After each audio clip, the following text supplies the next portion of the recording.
भारत में top 3 fantasy apps हैं dream 11, माई 11 circle और विजन 11।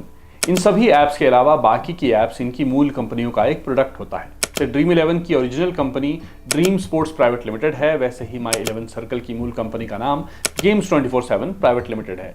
इन फैंटेसी ऐप्स पर इन दिनों बिना पैसे दिए कॉन्टेस्ट खेले जा रहे हैं। फर्क सिर्फ यह है कि करोड़ों के बजाय अब सिर्फ लाखों रुपए ही जीते जा सकते हैं। तो सवाल उठता है कि इन फ्री कॉन्टेस्ट से अब ये ऐप्स क्या करना चाह रही हैं। मुफ्त में तो लाखों बांटकर ये कंगाल हो जाएंगी। तो बता दूं कि इन्हीं फैंटेसी ऐप्स के जरिए भी ये कंपनियां फायदे में ही चल रही हैं।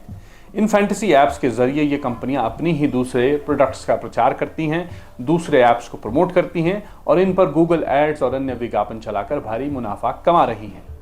एग्जाम्पल के लिए ड्रीम 11 की पेरेंट कंपनी ड्रीम स्पोर्ट्स अपनी अन्य apps fan code, dream set go जैसे प्लेटफॉर्म को ड्रीम 11 के जरिए प्रमोट कर रही हैं।